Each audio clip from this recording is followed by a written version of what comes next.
Hello everybody, আসসালামু আলাইকুম। যে যেখান থেকে শুনছেন অথবা দেখছেন সবাইকে শুভেচ্ছা। ধারাবাহিকতায় আজকের সূরা হাসর, এটা হলো পবিত্র কোরআনের ৫৯তম সূরা। এই সূরাটির একটা বৈশিষ্ট্য হলো এই সূরাটিতে একবার ইহুদিদের বিতরণের কথা উল্লেখ করা আছে। তো অনেক মুসলিম এতে আনন্দিত হয় এবং অন্যান্য স্থানে আছে যে ইহুদিরা আরেকবার চূড়ান্তভাবে বিতাড়িত হবে,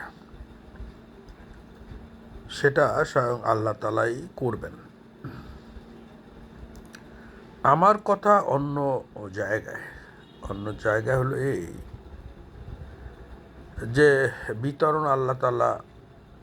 বিতাড়িত আল্লাহ তাআলা করবেন নিঃসন্দেহে, কিন্তু আমাদের এই মুসলিম জাতির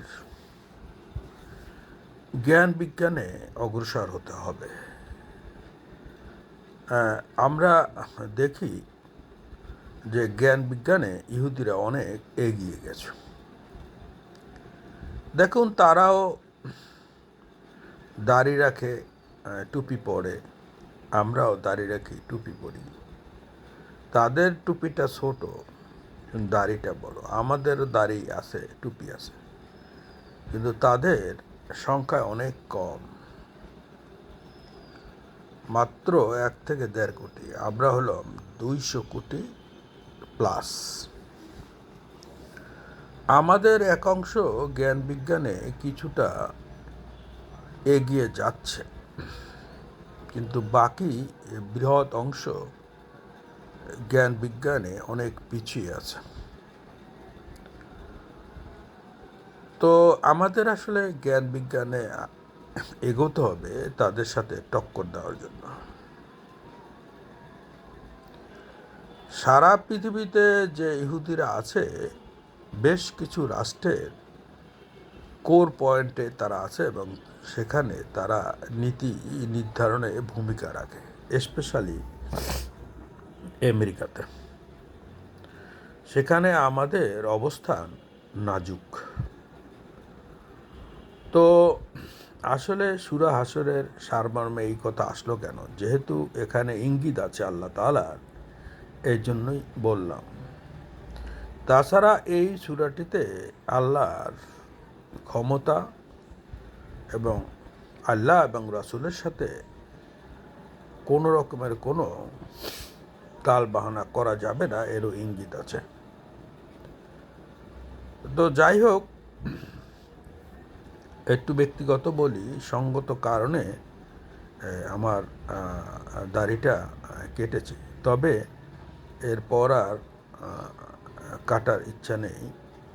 এটা কেননা দাড়িতেই সুন্দর।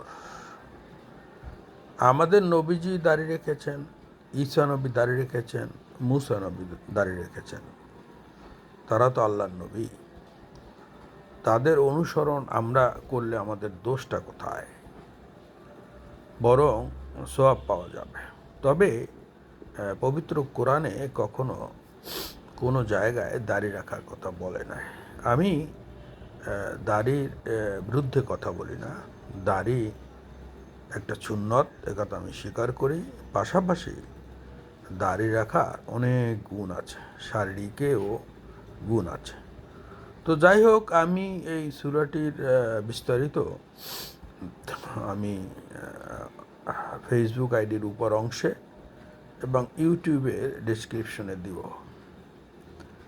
তো আমার এই চ্যানেলটি সাবস্ক্রাইব, শেয়ার, লাইক দিলে আমি কৃতার্থ হব। ভুল ভ্রান্তি আমি ক্ষমা চাচ্ছি। তো আপনারা ভালো থাকেন, সুস্থ থাকেন। আজকের পবিত্র জুম্মা মোবারক। খোদা হাফেজ।